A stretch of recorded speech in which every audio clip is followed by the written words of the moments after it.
Hey everybody, how you doing? Well, that's good. Welcome to PHLY Flyers, presented by Bet365. My name is Bill Matz. I'm your director of fun and games for the evening. Joining me live in the Xfinity studio, it is Philly's #1 hockey beat writer Charlie O'Connor and Broad Street Hockey's own Kelly Hinkle. What's going on today, guys? How you doing? We are well. We have a mailbag episode for you today. Whole bunch of questions we want to get into. Lots of stuff from everyone wants to know what winger we want to trade. That does seem like to be the top question. We have like 5 in a row that were all basically the same question, so we're doing that at the top and then going from there. But I guess the first thing I want to get into is the big story from yesterday. Maxence Guenette. Maxence. You gotta say it, Maxence.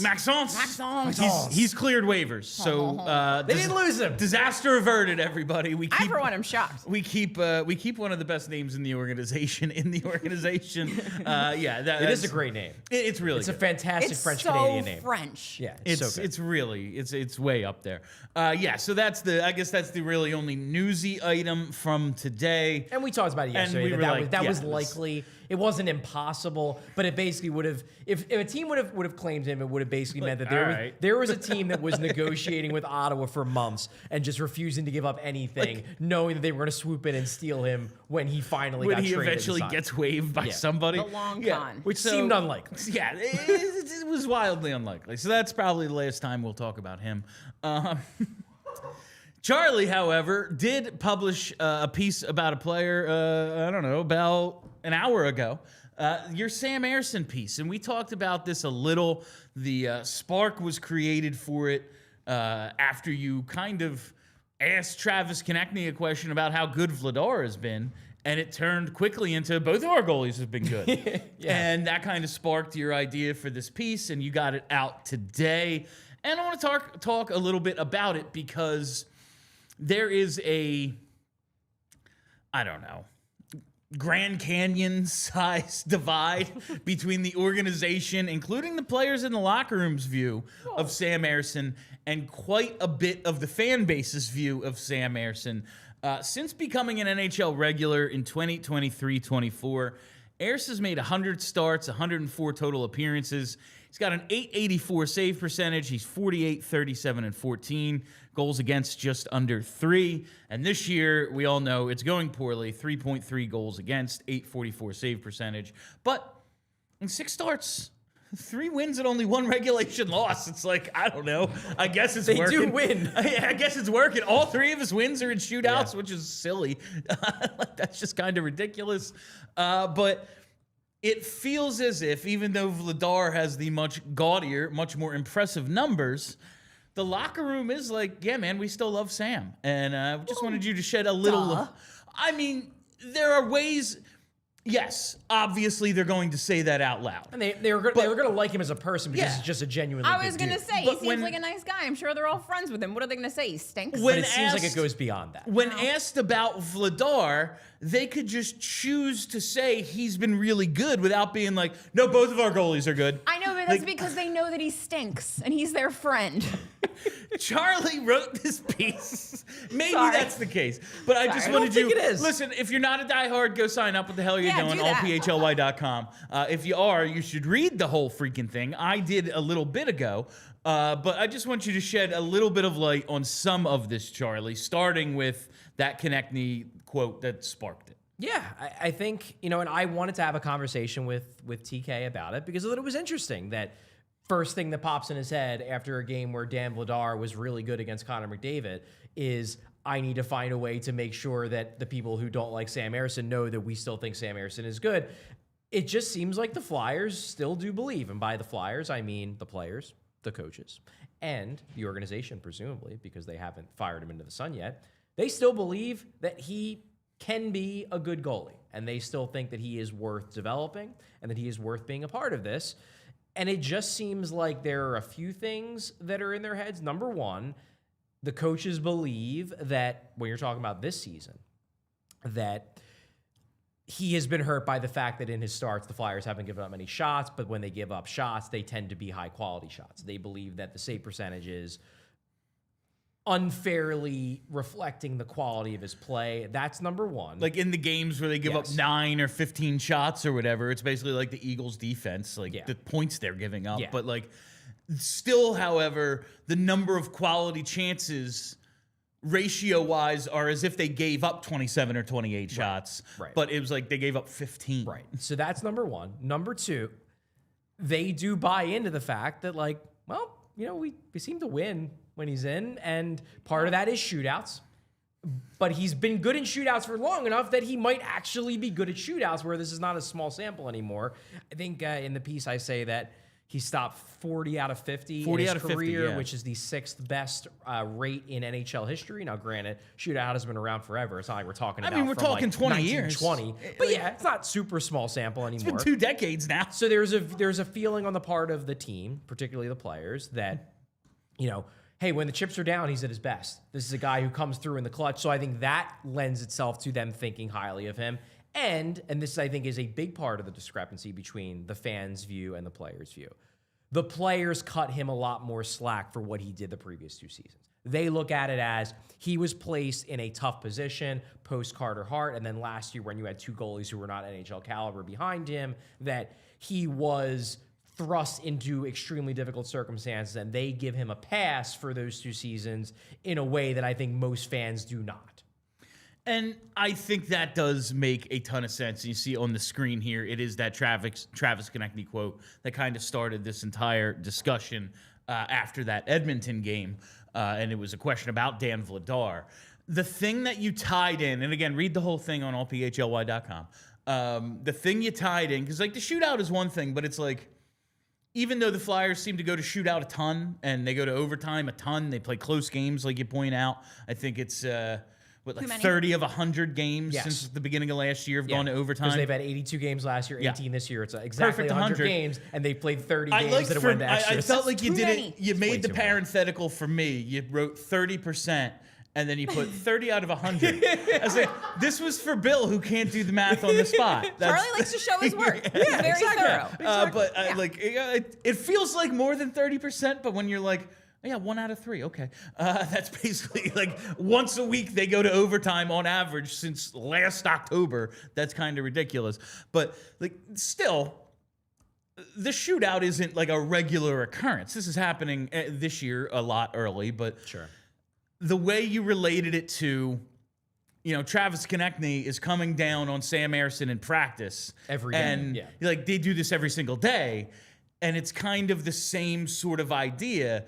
Like, he sees no net. He's looking, and like, that's how he's judging him. He doesn't face him in a game. You know, in game circumstance, he's looking the other way most of the time. When in practice he sees this, like, okay, this is an application. This must be why it's so hard to score on him on breakaways. I do get that the team has a different feeling about him than we do. And listen, I'm not totally out on Ers. It is starting... There is mounting evidence now that, like, again, since he became a full-time NHLer, 100 starts, we're not dealing with a small sample. Like, at a certain point, the numbers are the results. But I do think there's a better goalie in there. And it's just a question of how often can he play, how much can you depend on him, and at what point do we see, like, the regression you need in the stats, right. Like the and positive regression, not negative regression. No, positive the positive regression where it's like, he's playing better than his numbers, mean, which is up. Yeah, but like, at what point do the numbers almost match? Like, at what point do they start to get close? Because 844. We were talking about this team save percentage last year, where it's like, yeah, man, they're on pace for like the worst team save percentage since like 1984, and this is. His right now is like 30 points below that. 844 is past the point of ugly. Yeah. It's even worse than ugly. It's like, what if we put, I don't know, Ron Hextall in now with a bad back? Like, what would happen? Like, that's basically what we're looking. Like, that's basically what we're looking at. And when you see, I do want to get to a point. Hopefully, it's because his shootout save percentage is so high that it's actually better than his regular season save percentage. I think that would be fun. But it was a good piece. He's real and good at shootouts. I know you're all the way out on Sam, right? I don't know what you want from me, dude. Like, he's just not. I don't want anything. I watch the games, and when he's playing and it's not a shootout, he's not great. I don't know. He seems like a nice guy. This is never personal. I'm not saying anything about Sam Ersson, the human being. I'm talking about Sam Ersson, the goaltender that is a part of my hockey team. He hasn't been great. If he turns into something good, cool, that'll be great. My opinion then will change because the facts will be different. Right now, he just hasn't been good. I don't know. I don't know. He hasn't been good. Dan Vladar's been better. We have 2 goalies. Play the good one. Yeah. That's all I got. I think that also is a big part of why. Because, I mean, there's always been, not always, but for a while, there's been lingering frustration about Sam Ersson. This idea is like, is he even any good? You know, his numbers have been trashed, whatever. But it's been amplified by the fact that now you have a direct comparable. Now it's there's like, another guy who's actually good. Yeah. So it's like, like, this is what it's supposed to look like when a goalie is good. Before we had only bad ones. Right. Yeah. You know, it's a little bit easier to forgive Sam Ersson when it's like, okay, well, I'd still rather watch Sam Ersson than Alexei Kolosov or Ivan Fedotov. Now, it's like, well, I could watch Sam Ersson or I could watch Dan Vladar, who basically every game plays really well. Yeah. And it was one thing, like, when Vladar was, putting up the 930, 940 save percentage first couple of games. And it's like, well, that's just silly. No, he's not Dominik Hasek. He's not that good. Like, so chances are that's going to come down. And now that it's normalized, like, yeah, 909's good. It's not amazing. Like, he's not going to win the Vezina with a 909. Sure. But it's also still so much better than 844. 909 is so good for us. Oh, my God. We've been asking for 900 for 2.5 years. Yeah. So that's the Ersson piece. I just wanted to get a little bit of that in there because we've been kind of having this discussion for the last 2 days, and now we can actually, Charlie published it, and we can actually see the quotes and everything. Tocchet credits the numbers to.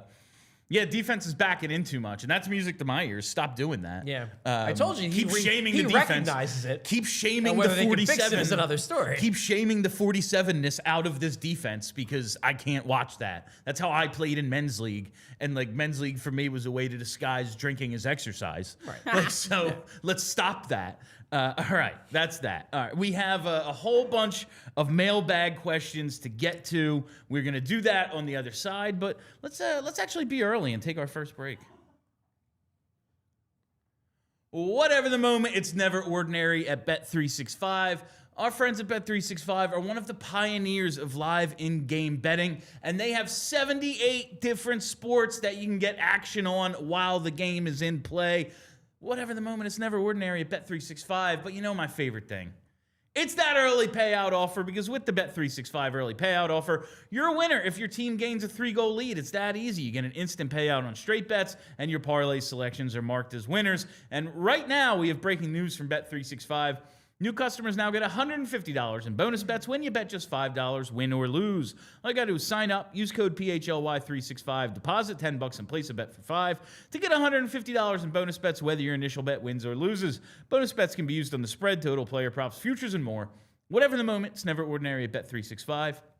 Must be 21 plus and located in PA. If you're somebody who knows a gambling problem and wants help, call 1-800-GAMBLER. And while we're here, time to tell you about Xfinity, because Xfinity is the ultimate sports destination. You find all the best games, all your favorite teams, all in one place.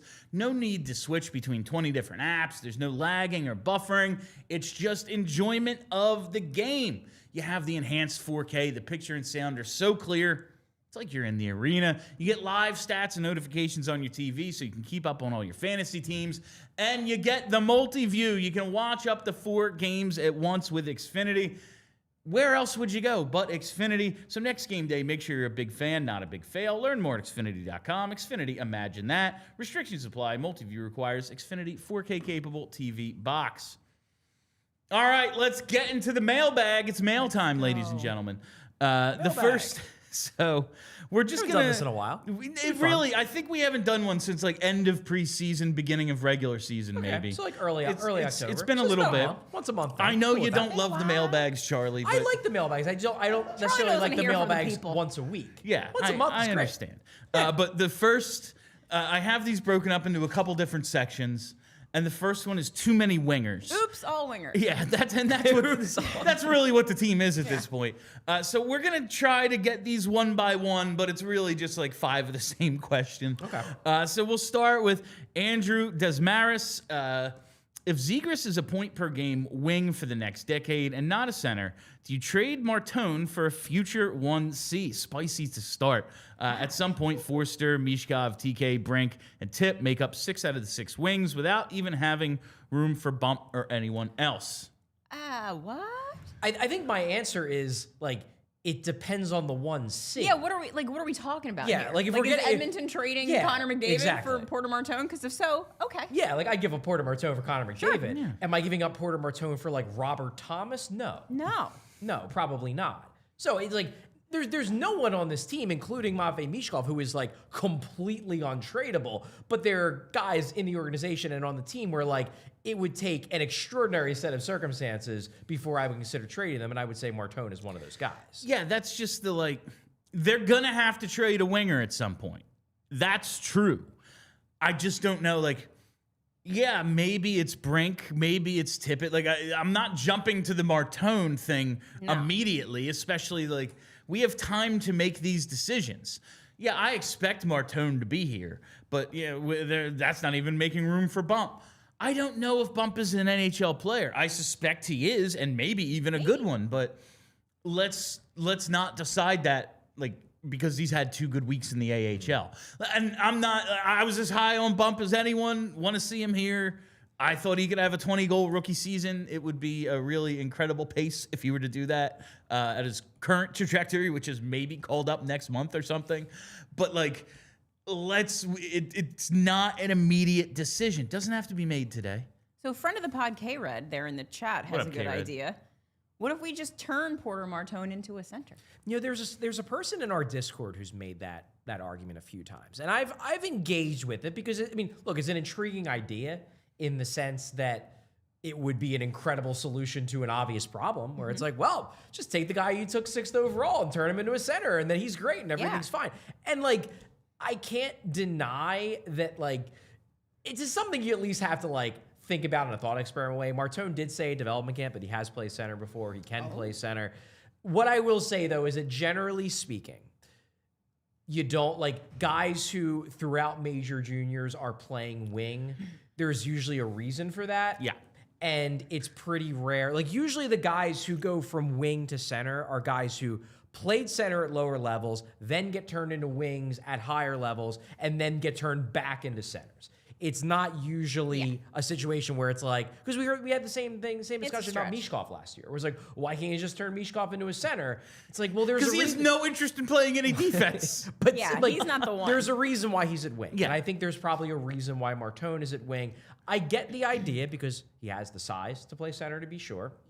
He has the hockey IQ to play center. And maybe it's something you think about. But it's not something that I would bank on. You know what I mean? Seems unlikely. Yeah, like we remember it came up with Cutter, and it's like, yeah, maybe he's big and everything, but I don't know, he's out on the perimeter a lot, like, and maybe he's just a scoring winger. That's a very valuable role, but it's much different than playing center. I know we all want to make room for the center, and you have to acquire him somehow. Maybe you turn someone into one. It's just, especially at the major junior level, it's like, well, your best athletes are just your centers. Like, it's much like, yeah, man, Lane Johnson played quarterback in high school. Like, of course he did. He's one of the best NFL players ever. You put your best athlete at quarterback. You put your best athlete at shortstop, center field, whatever. If they're not that yet, chances are when they're 20, they're not that. Yeah. That's just my guess. And someone made the point of Giroux. Like, it is doable. It but happens. Giroux played center at lower levels. The other thing with Martone, the Martone to center idea is this would have to, like, this wouldn't be an immediate thing. Yeah. I don't think there's a world where, like, because we're all assuming, and I think it's a reasonable assumption, that Martone is going to be on the Flyers next year. Whether he makes a team out of camp, like, I think he will. I would assume that will be the case. But when you're transitioning a guy to the NHL, you're not going to be like, oh, Porter Martone, you made the NHL as a 19-year-old, now go play center. Like, this would be a long-term thing. Go learn a new position. Yeah, where it's like, right. okay, you're going to adapt to the best league in the world for a year or two at wing. And then if you thrive there, then maybe we think about at age 21, 22, like, oh, let's see if you can play center. But it's not a like, yeah, we drafted you secretly as a center, and once we bring you to the NHL, we're immediately putting you in the middle so that you can learn a new position and learn how to adapt to the NHL. This would be something that, like, even if it did play out, would probably be like the earliest a sophomore year in the NHL thing that they try. All right, Obi Trice, similar question. With the influx of wingers, who do you see as the Flyers' top 9 wings in 2 to 3 years? I assume Michkov, Forster, Martone, and TK are locks. Then it gets muddy. Is Zegras a wing? Bump, Grabenkin, Mertag, Vansagi, Barkey. Curious where you think this is heading with limited spots. I'm not penciling in like non-first round pick guys and things like that. That's just hard for me to. Yeah. I don't know, man. I've had a lot of faith in a lot of guys who were taken in the second and third round. Some of them turned out, some of them didn't. Not penciling any of that in. I would say TK right now is a lock. I don't know if that's the case down the line, simply because of team need, what other teams are looking for in terms of return of trade. That's what makes all this difficult is like, yeah, man, if it's a center or a defenseman who's in the middle of your lineup, maybe Vansagi and something else gets it done. If it's a guy who's a real difference maker, maybe it has to be someone we don't really want to trade, whether it's Bump or Nesbitt or whoever the hell. Like, you just don't know.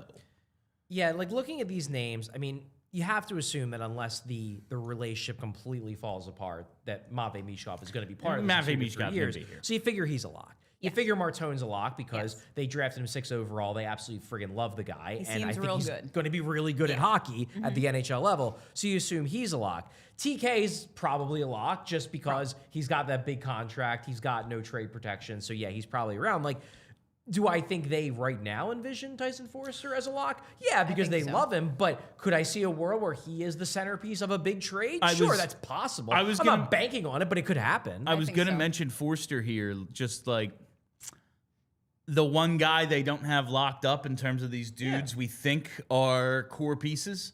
They like him a lot. We know that. But bridge deal. You never know. Yeah. And honestly, he is, I think, the type of player that most NHL GMs and coaches would love to have on their team. So, like, when Bill's talking about trading players that we might not want to trade, it's not necessarily got to be a top 6 guy. Like, it could be a guy like Tyson Forster, who we really like, but other teams probably really like him too. Often, to get a good player, you must trade a good player. Surrender. I know that we don't like to imagine that that's the case, but oftentimes, Hagen a people third will will get it not done. take our garbage. Yeah. Yeah. And then going through some of the younger guys, like talking about Grabenkin, Mertag, Vansagi, Barkey. So Grabenkin and Vansagi are 2 guys I really like. I like Grubby on the 4th line. They might end up both being 4th liners, or at the very least in 2 to 3 years. Like Vansagi, maybe he has a trajectory like Wayne Simmons, where he starts out as a 4th liner, bottom 6er, and then slowly develops into something more than that. But at least at the start of his career, I think he's starting out on the 4th line. Mertag, I'm unsure will be NHL ready in 2 to 3 years. Like, there's a world where he spends 2 years in college, then 1 year in the AHL, and then he's pushing, even if his development goes well. Barkey is interesting. He's looked good with because the Phantoms. he's looked closer than I think maybe even they thought he was going into this season. Yeah, he's looked real good with the Phantoms, which is interesting given, the tiny part of him. Because, I mean, like, the AHL is not the NHL, but the AHL is, still stacked with guys that are pretty big. Oh, yeah. No, you're 100% right. Yeah. Like, perfect example being, and we made this point last year with, what was his name? The Massimo Rizzo. Oh, yeah. Where there are guys where they're small-ish without elite speed, and they tear it up in college or in juniors or whatever, and then they go to the pros. And you can usually figure out real quick if you have an Alex DeBrincat or if you have a Massimo Rizzo or like a Jordan Wheel. And guess what? Massimo Rizzo, you realize real quick, like, it don't translate. Like, it just doesn't translate. He's not going to be a guy he's going to be able to do what he did at the junior level or at the college level at the pro level. Denver Barkey, from the jump, it's like, he can still do it. Yeah. And then those are the guys that turn into Shane Gostisbehere. I can see him being in the top 9 in the next 2 to 3 years. So could I. Zegras is interesting because I've sort of I'm starting to resign myself to the fact that Rick Tocchet seems to think that he's a winger. And I guess unless Danny Briere puts his foot down and says, no, dude, you got to play him at center because that's what we're trying to do here, it just doesn't seem like it's going to happen. We will get more into we'll get more into the center situation with. We'll get there. With damn, who the hell did you just say? The Denver Barkey. Zegras. I was like, who are we talking about here, Bill? That was bad. Yeah, we'll get more into that in a second. You got abducted by Ethan aliens, Freeman, with a plethora of strong offensive prospects possibly being ready for the NHL over the next few seasons, who are the current wingers that will be competing to keep a spot when these guys show they are ready? And are there any prospects we aren't talking about enough? He references Westergaard and Berglund. I think we've been answering the first part of that. Yeah, I would say Tippett, Brink probably are the big names. All the guys who aren't Michkov and Martone. Yeah. Current guys, all the guys who aren't Michkov and TK. Yeah, Tippett to me is the big one where like he really needs to show that he deserves to be part of this long term.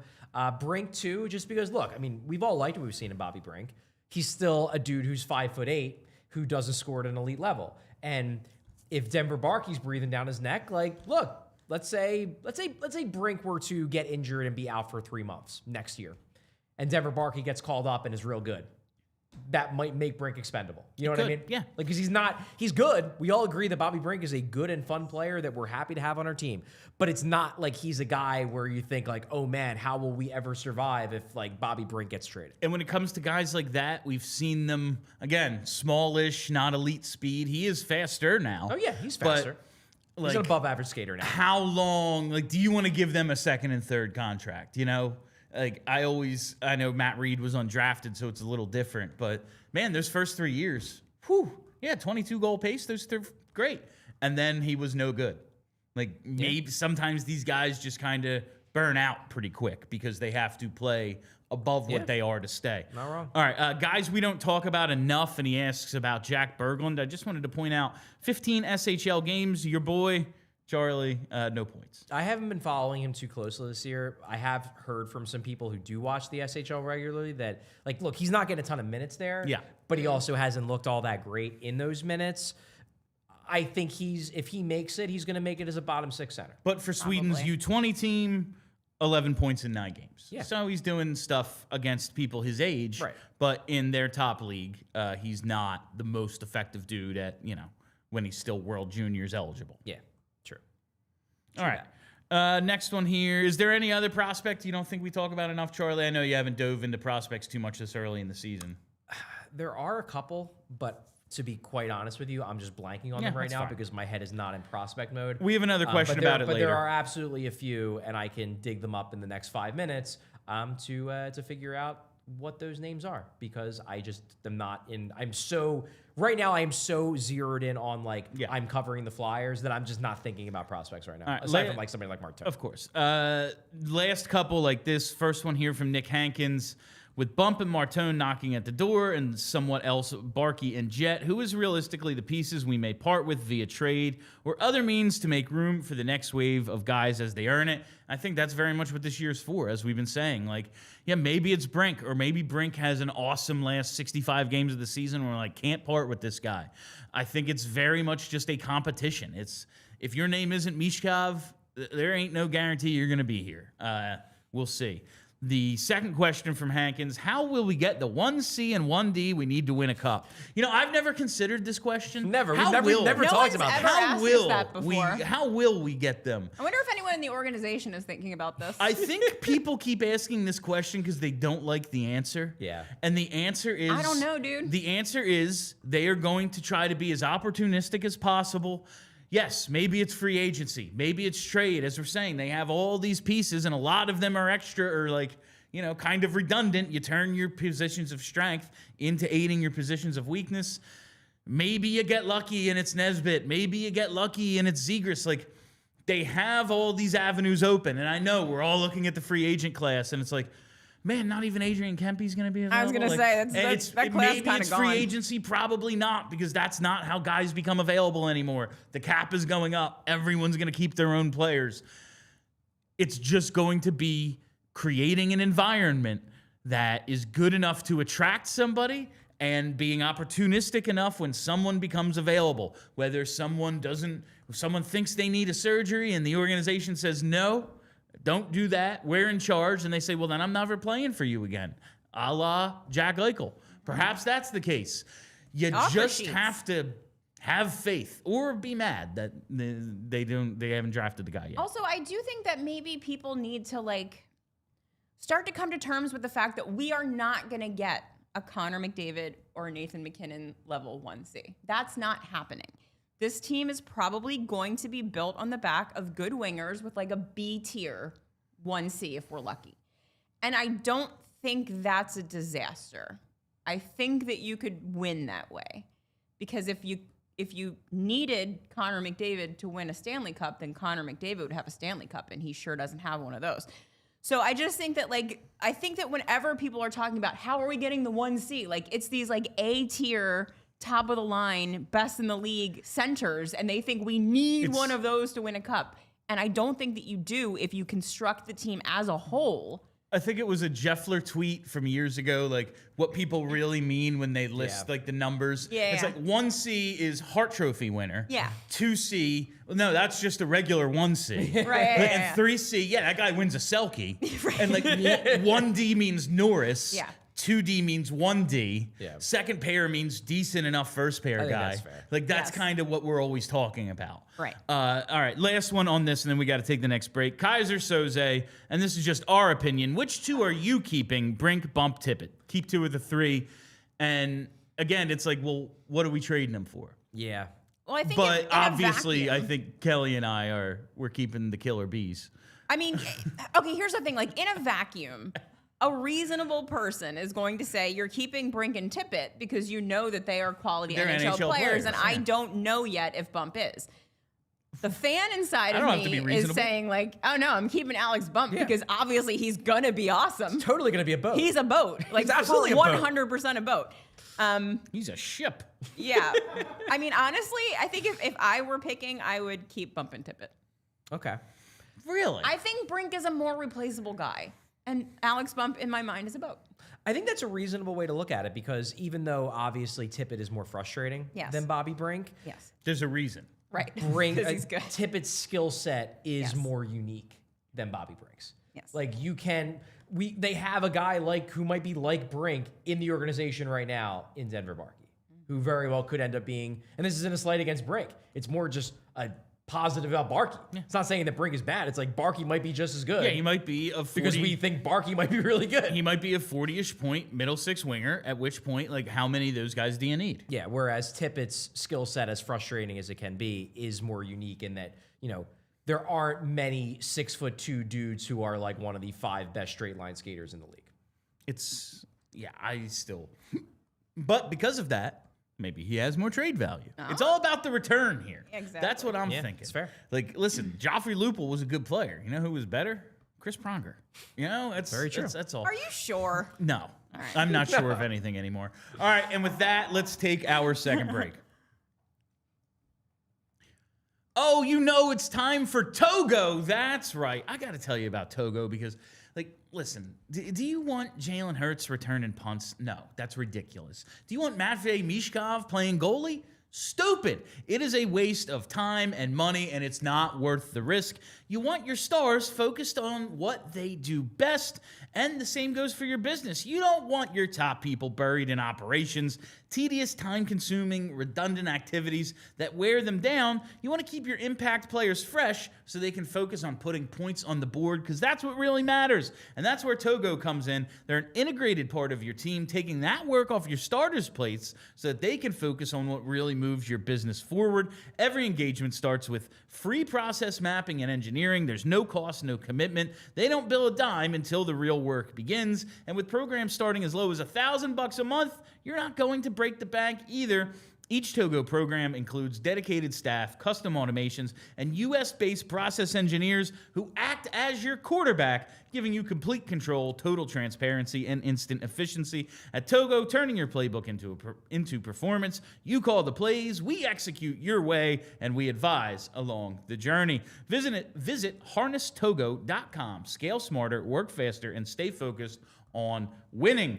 Now, speaking of winning, you know who's dishing those championship level deals every single day. It's our friends at Elkin Chevrolet.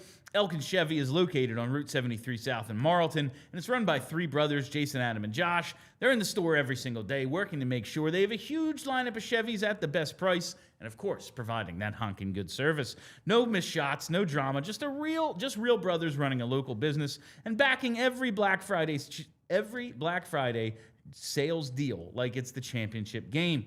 So if you're in the market for a new Chevy, make your next move to Elkin Chevrolet. Real brothers, real deals, and a whole lot of honking good service. Shop now at elkinchevrolet.com. Together, let's drive. All right, before we get going, we have over 200 people watching the show, only 87 likes. We need to blast past 100, at least get to 150. Unacceptable. Ideally at 200. Let's get it going here. Come on. 200. This isn't hard. We're answering your questions. We'll get to your super chats at the end. It's a show literally created by you, the viewers. All right, let's go to the at least current winger questions. From Matt Graver. Is Robert Thomas a realistic trade target if St. Louis decides to start selling? If so, what would it take to get him? There's a B tier 1C. There you go. Saw one that's just what you want. Yeah. A good 1C, but not an elite guy who's going to be in the Hart Trophy race any year. Some would say it's a hot one. No one's ever made that joke before. Never. Do you think this is the... It's like 7 inches from the... Yeah, exactly. Winger and winger and a pick. Like, does Tippett and a decent enough prospect get this done? I don't think they want to trade Thomas. I think it seems like if there's anybody they want to trade, it's Kyrou. Yeah. Like, that's the guy they want out. Is it possible that they would listen? Yeah, because they stink. So give them a call and see. Yeah. But I get the sense from everything I've read that Kyrou's the guy they really want to move in a shakeup, and Thomas is the guy where, well, we'll move him if you blow us away because we really don't want to. And from just what Elliot Friedman and Jeff Marek have said about the St. Louis situation, Doug Armstrong stepping down, but not leaving the organization and doesn't want to leave it in shambles for Alex Steen. And Steen is in the organization right now, and he's too. also there. So he's going to be involved in any of these decisions. What do you mean we're just having a fire sale? So I'm taking over an S show? Maybe not. Maybe there's another organization that could use my services. So I just don't know if they're going to go into sell mode. They absolutely should try because Robert Thomas is a good player who is, I think he's 26 years old. So we're not talking about a guy who is out of the age range. He seems so much older than that to me. He's been around for a while. I was going to say he's one of those guys that's been around for so long that you think he should be 30. Yeah. So absolutely the Flyers should try. And, what would be a reasonable price? You're obviously giving up a first-round pick. I would assume you're giving up a top prospect, and then you're giving up a roster player. The thing is that it takes two to tango, and I'm not sure if St. Louis wants to move him. There are other guys they want to move more than Robert Thomas. I can't imagine they're hanging up the phone because, again, they're real bad. They're a bad team that I don't know is going to get better anytime soon, but I'm just skeptical that he's going to be the guy they ultimately move. All right, SG Bunch of Numbers. Love it. Actually, that's his name now on Blue Sky. It's SG Bunch of Numbers. Sure. Cracks me up. Updates on how Nesbitt, Amico, and Jett have looked thus far. I looked it up. I know Jett was on a 2-point-a-game pace at one point. He is now 2 goals, 9 assists in 8 games since returning. 11 and 8. Okay. Yeah, 11 points in 8 games since returning to the OHL. Jack Nesbitt, 7 goals, 11 assists in 16 games. He has been putting points on the board. And Carter Amico, he's at BU. I don't think he's playing a ton. He's got no points and 10 penalty minutes in 12 games and is a -7. Yeah, the only one who's a dramatic, I wouldn't say dramatic, the only one who's really a disappointment here is Amico, and you do have to keep in mind that he missed almost the entirety of last year, not getting a ton of minutes at BU, but you would have liked to maybe see a little bit more, and I'm not a plus-minus person, but when you're a defensive defenseman, you'd like to see that a little bit better, especially when you're on a good team like BU. I include it because it's I think it's a certain number of games and not all that much ice time in a context, and you've put up a -7. Something tells me there's not a ton of offense going on. You can be on the ice and not contributing, but at least moving play forward, this tells me he's on defense a lot. Yeah. Not only is he good at defense, he needs to be, or at least that's like what he's being sold as, because he might be generating a little bit of defense here. That's what it looks like. Also, he's a freshman. Some cracks in my next pronger theory there. Someone is going to be the next pronger one of these days. Someone's going to be the next pronger. Yeah, they just keep drafting tall guys, and it eventually will work They're going out. to hit one of them. Obviously. All right, Might not next be one. the I here. think there was always an expectation, though, with Amico that, sorry, Kelly. Oh, no, you're good. There was always an expectation he was going to take time. That's to a project. Yeah, he's more of a project guy, especially because he missed last year. But it would be nice to be seeing him show a little bit more in his draft plus one season. Certainly. Undeniably. All right, from Zerplex, I guess. At what point should the Flyers play Zegras at center, regardless of the potential hiccups in play? He clearly has shown he is a first-line winger, with Bump and Martone looking to make the team soon, and the log jam at wing. We need an answer on whether he can play center or not. Like 3 weeks ago. Yeah, to me, that's what this season was for. My whole thing was like, just do it for 82 games and then figure out where you are. And this was, I don't even know if we made this part of the actual out loud conversation or we just talked about it in a different context. But when we were talking about the potential of keeping, trading, or letting him walk Dvorak, part of it is that, like we were talking about with Moneyball, well, if you just take away a center, like you'll have to play him at center. Right.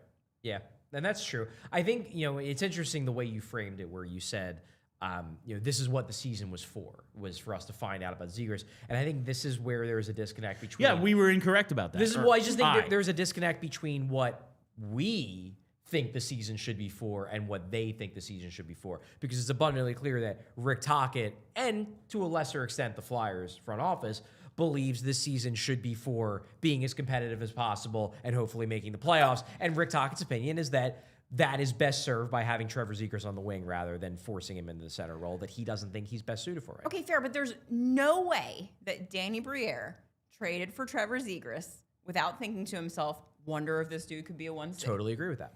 So, wonder if this dude could be a 1C. Never going to find out if he's never playing center. I think their answer would be, we're 18 games into an 82-game season, there's time. There is time. We're going to say that again in 3 months from now. Then there won't be time. Yeah. Honestly, because he's due a contract.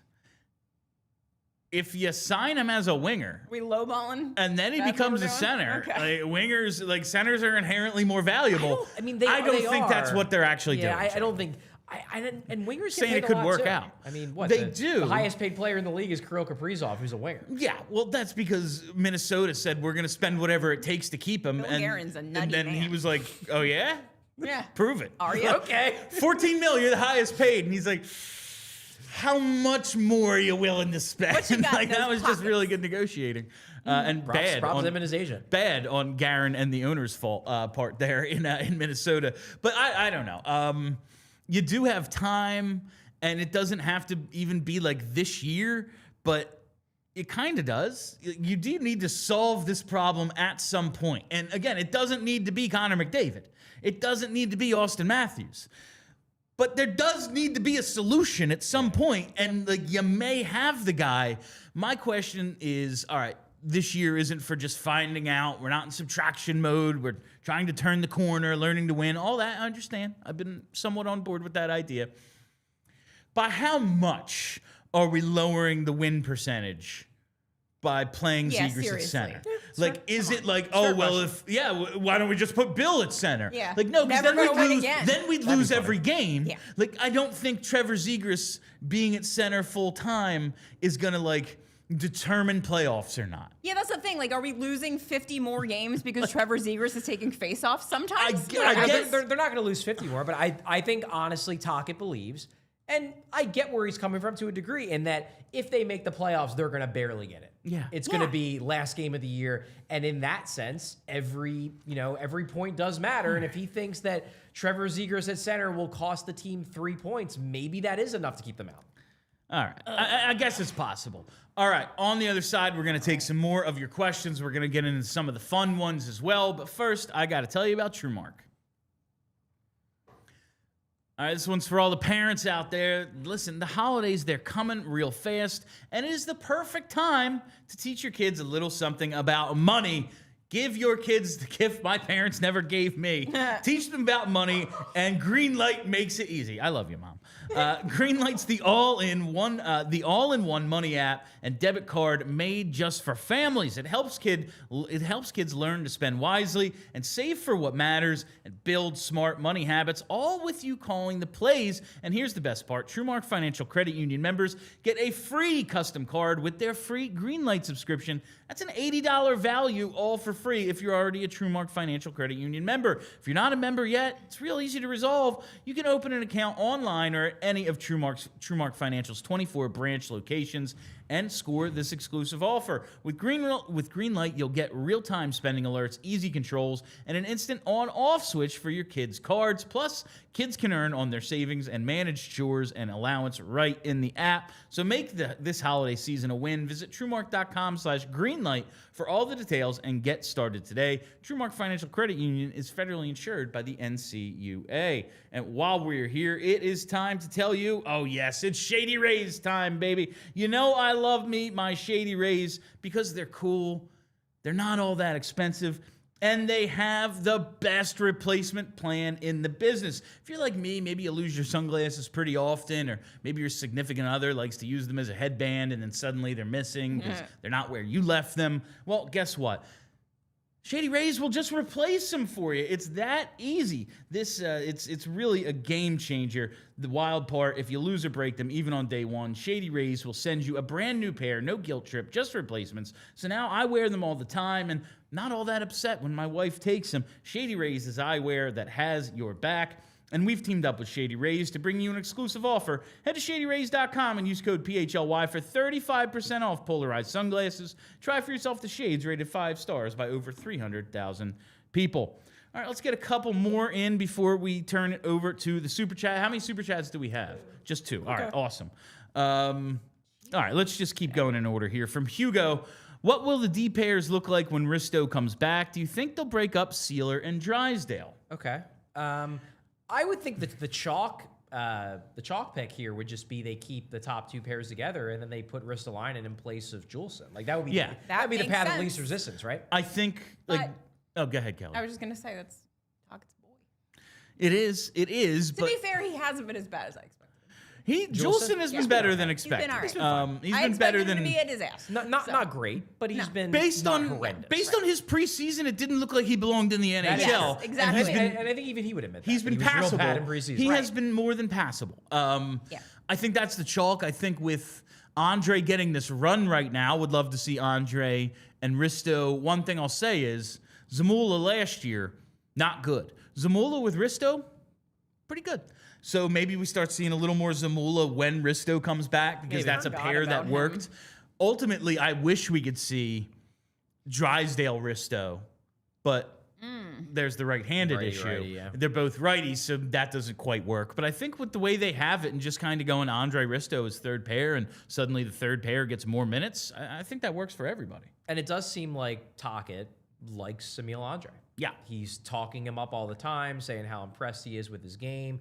And as we talked about earlier this week, I believe, either that or late last week, Tocchet does seem to get that this team needs to be better on the breakout. They need to be creating more offense, and that's pretty much Emil Andre's specialty. So at least in the moment, I think Andre is safe. Also, because if you were to pull Andre out of the lineup and put Risto in, that really does require a dramatic shake-up of everything. Because I don't think, maybe I'm wrong, but I don't think they would run with a Risto Juleson third pair. Oh God, that seems, number one, it's redundant handedness standpoint. Yeah. Number two, it's redundant stylistically. Exactly. It just doesn't make a lot of sense. No. Oh, man. Juleson's just a less good Risto. Yeah. I wouldn't mind one game of that just to see. Just if, to like, see? The Bash Brothers? See if it would pop off a little bit, but I'd prefer not to do that. Who's Fulton and who's what's the other guy's name?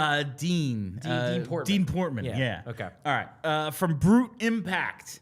If hockey positions were band members, the goalie would be the drummer, the D would be the bassist, the wing rhythm guitar, the center lead guitarist, and the captain the front man. But what would the assistant or alternate captain be on the keyboards? And then also, what's your favorite Christmas movie? My assumption was that because I mean, obviously, if the captain is both the lead guitarist and the front man, which generally speaking, to me, the A would be the rhythm guitarist. It's the support man. To me, the alternate captains serve a very important support role. And having been involved in this business a little, underappreciated, the merch team. Ooh. That's what they are. Okay. You don't have a good band unless your merch team knows how to rip off the venues. You don't get a piece of the bar, they shouldn't get a piece of your merch. That's all I'm saying.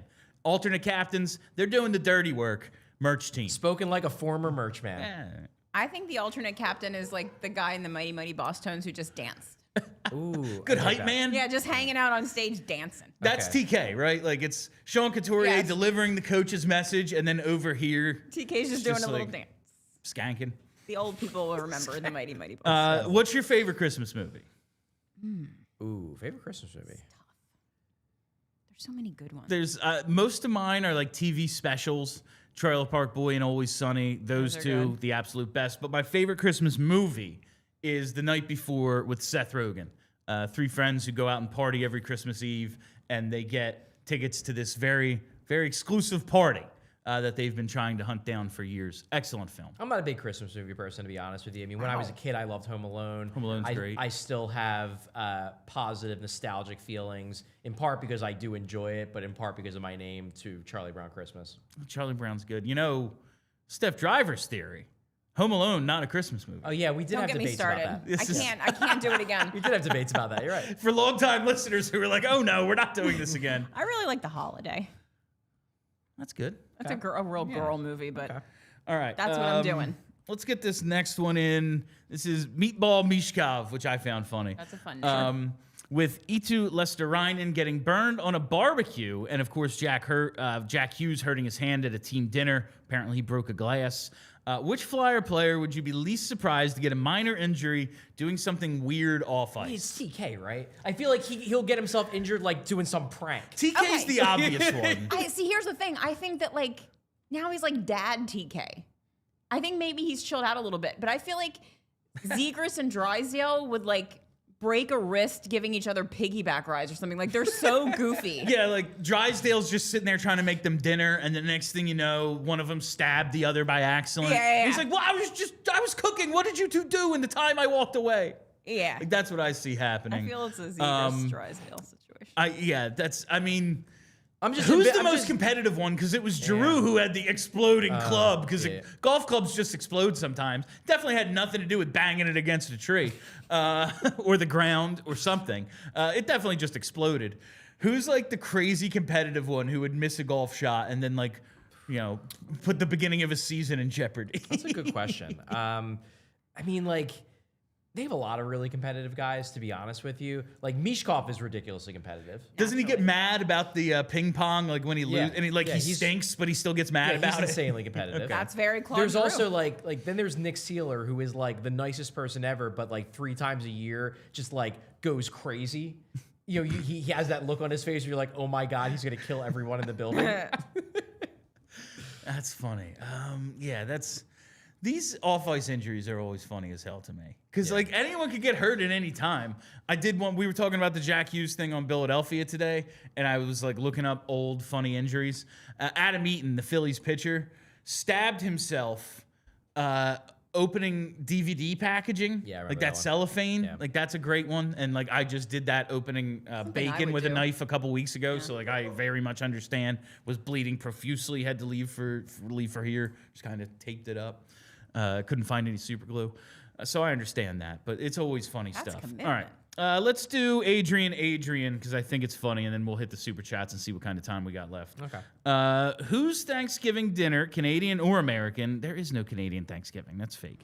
Would you rather be a guest at? Nathan McKinnon, Joel Farabee, Ron Hextall, JT Miller. Nathan McKinnon would Definitely not have not any McKinnon. pie. Yeah, McKinnon's Yeah, would- there would be no dessert. McKinnon's out. Yeah, it would be the healthiest Thanksgiving dinner in the world. It'd That's be the one of those, like, opposite of Thanksgiving. Is the Hextall Roasted thing tofu things. Is the Hextall thing because he did the Chip Kelly thing and like took away No all the junk pizza. food? Did he Yeah. do that? He Yeah, did. They he took wouldn't let away them like eat pizza or Wouldn't something. let them eat pizza. All right, yeah. so we I don't feel want like Hexy. Farabee is the answer. I think He's fun. Farabee's the obvious answer. Yeah. JT Miller. JT Miller seems like a dick. Yeah, I don't know if I want to hang out with JT No, Miller. He's I'm good he's on probably like funny in the locker room sometimes.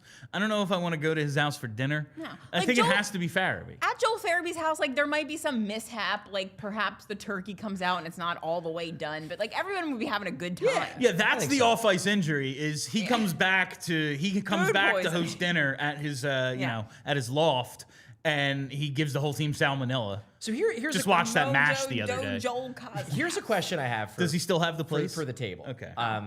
The question I have for the table is this, because we're talking about the idea of like off-ice injuries, awkward off-ice injuries. How many times a year in the NHL, I'm going to limit this to the NHL. How many times a year do you think in the NHL a player injures himself off the ice doing something really stupid, hides the injury, and then like 5 minutes into practice the next day is like, oh, my leg. man. And then they're like, oh, you obviously pulled a muscle, when in reality it was Yeah. like, oh, I was like jumping down the steps and slipped. So I- often. They're all I know so it dumb. happens. I know it actually happens the other way in men's league. Okay. Where someone gets hurt playing hockey at 10 p.m. and goes, might be falling off the truck tomorrow as soon as I show up so I can get some workman's comp out of this. I've heard of that That's the happening smart before. play, friends. But yeah, I bet it happens pretty often. It's got to happen at least like across the Especially entire for, league, like like- about like 10 times a year. Especially for At like least 10. like day to day and like Yeah. game time decision stuff where it's like something stupid like you were opening the packaging of a DVD and cut off the tip of your finger. Yeah. Like, But I like, bet like you a, that happens but all like the a time. muscle pull Yeah, or or a something. muscle pull. Or like if like you have like a Lifting bad your bruise kids or something. whatever. Yeah, and it's like, okay, well, I got to get into the facility without anybody noticing, and then I'll pretend that I got hurt on the ice. A dare or, like, on the lifting road or something. Yeah. It's like if you tell the coach I will that kill I you. jumped off the second story balcony, like I'm twisting my knee at practice tomorrow.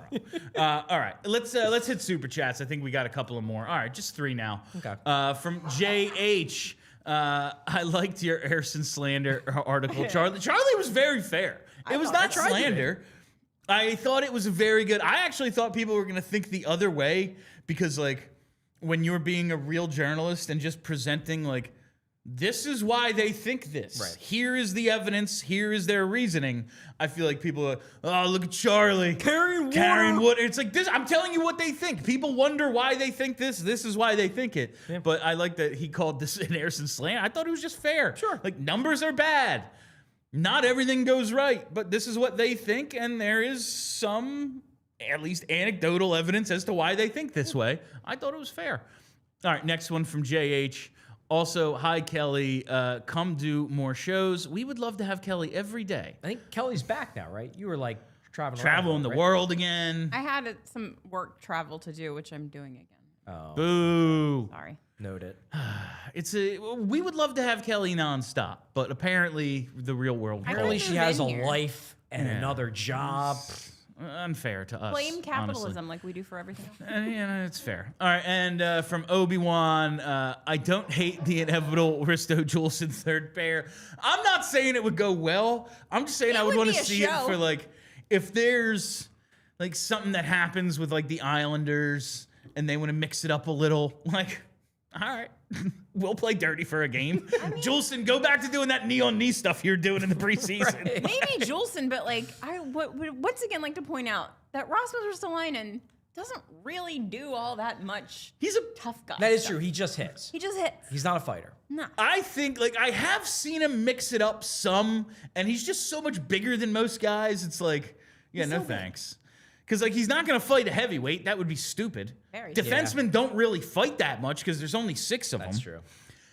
I do think there's, like, maybe he could do more of it just, like, in front of the net. Like, I don't know, ragdoll a couple of guys and, like, they'll just back off because you are so much Big. bigger. But it does seem as if he kind of enters the fray and then suddenly... It dissipates. It's like, Yeah. everyone go back to your corners. That's kind of how it goes when And he has definitely pulled back. I still think he's a physical player, but he's pulled back on. he's not chasing hits. He's not chasing hits as much. He's now a smarter physical player because Which is one good. One of the reasons why he was so poorly performing by the numbers for years was because he just basically all he cared about was hitting people Yep. and not the fact that there was a puck. Yep.